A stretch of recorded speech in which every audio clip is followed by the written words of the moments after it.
everyone. Today we're going to tell you about how to apply vintage postage to your envelopes. I love to use a combo of normal USPS current postage as well as vintage postage to get a really unique look and have a little bit more control over the look of your wedding invitations. This is a picture of mine, and as you can see, we incorporated this one vintage one to stay within the color scheme, and it's also North Carolina, which represents where I am from. But the thing about vintage postage, especially if you use a lot of them, it can be really time consuming to adhere, and there's a few different methods that you have to use. Yes, you see this glue stick over here. That's going to be one of them, but I'll teach you 4 total methods for applying vintage postage today. So after this video, you will be equipped to handle any type of postage that you encounter, and if you'd like more information on where we source our vintage postage, then please check out our wedding invitation assembly guide. You can pre-order it until May 1st, and if it's after May 1st, I'll have it linked below for you, which takes you through the entire process of how we put wedding invitations together for our clients efficiently and beautifully with all the supplies that we use for things like wax seals, ribbon ties, vintage postage, etc. All right, so let's get started. I've got some gently used envelopes here that we're going to use as our examples and a bunch of my favorite vintage postage. So, of course, you can take the classic route and lick your postage. I'm not going to show you this on camera because it's gross. But you want to put it on your entire tongue, get all the corners, and you're good to go. That is the classic way of applying vintage postage because it's got that adhesive on the back that you need to activate by getting it wet. However, what can happen here is you get splatters on the outside of the postage. Also, it tastes disgusting. And if you have more than like 30 stamps total to do, you're gonna get really exhausted and your tongue is gonna feel gross. So don't recommend using this method on its own, but if you have just a few to do, it's gonna be the best way. What you might encounter is that some stamps are so old that you can't actually activate the adhesive by getting it wet. I recently encountered this with some one-cent stamps, so you can imagine how far back those went. This is actually a used stamp I bought for styling purposes, so I'm just going to show you what we do if you're finding that no matter what you do, your stamp is not sticking to your envelope. Then you'll just want to use a glue stick and make sure you get all 4 of those corners. That's something that's going to be important no matter which method you're using, is to get all 4 of the corners so that the stamp doesn't come off. The issue with the glue stick method is it can be really time intensive and your hands are going to get super sticky from that, which means then you're going to get like sticky spots all over your envelopes and you don't want that. So one more method that we use, especially if we don't have a million stamps to do, is just using a paintbrush. So what we do is we get a paintbrush, we get it very slightly wet. You almost can't tell it's wet. You can barely feel the water there. And you'll just paint it on. Again, you want to be careful to get all 4 corners. And it's going to take a second for that adhesive to activate, and then you'll start to feel it get really sticky. So then you just put it down, and when you're pushing it down, you want to push down all 4 corners as well. I'm not getting these quite as straight as I would if I was doing this for a client, but this is also kind of a weird combination. So if you have a ton to do, this paintbrush method is going to feel like it's taking forever. You have to pick it up, you have to grab the other thing. You're still going to get a lot of that extra water in your hands, which is going to lead to getting your hands super sticky. So one thing that we love to do is bring in our tweezers for applying vintage stamps. And we use those in conjunction with a lot of these methods, so you can use them if you're doing the paintbrush. Just hold it like this, paint on the back, and paste it on that way, and then use your other hand. That way you have one hand that's always free of adhesive and one hand that is kind of like your sticky hand. But one thing you can do is use a sponge. So we've got a clean sponge here, and you're gonna wanna put it on something that's not going to leak, so I'll kind of put it in this little guy, and take a spray bottle and spray it. You'll actually wanna get it a little bit wetter than you think. And don't do it right next to your envelopes because obviously I'm getting a little splatter over there.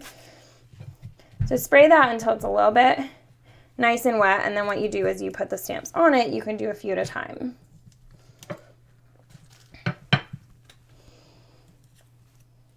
Let's use a different one.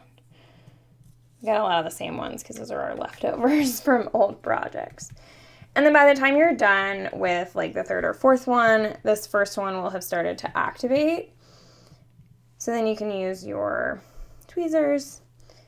You can feel it if you want to see if it's sticky enough to test a couple out. And then use your tweezers to place it down and use your sticky hand. Again, to make sure all four corners are down, because that's going to be the issue that you run into most often, is that all four corners are not down. I'm going to move to a different envelope now so we have a little more space.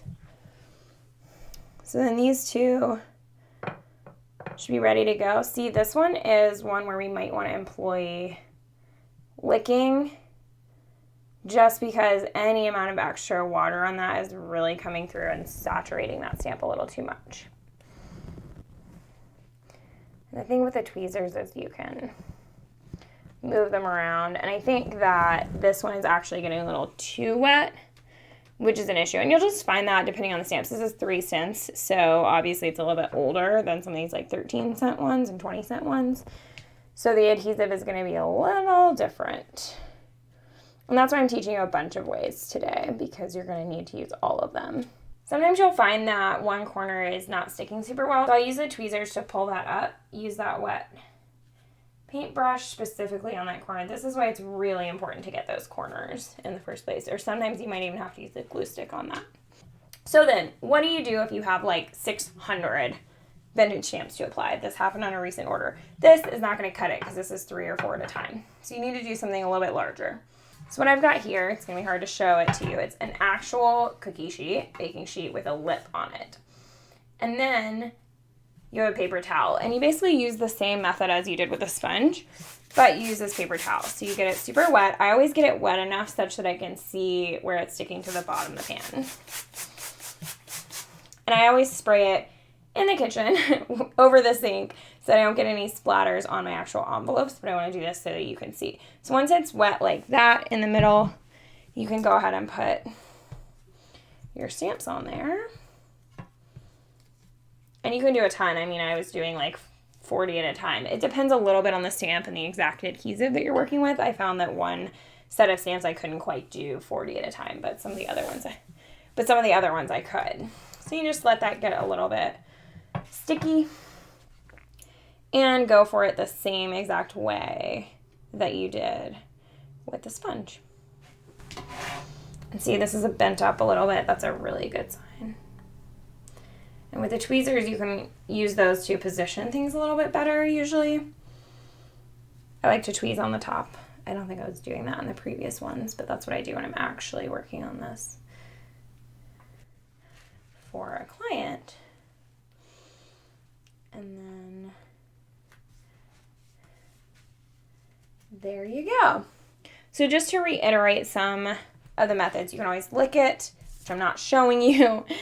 You can use a glue stick. Any old glue stick will do the trick, or even if you want to do like a liquid glue and use a paintbrush to paint it on, that's okay as well. You can use a very lightly wet paintbrush. You can use the sponge method. Always have your little spray bottle to get that wet because you don't want to get it too aggressively wet so it's like dripping, sopping.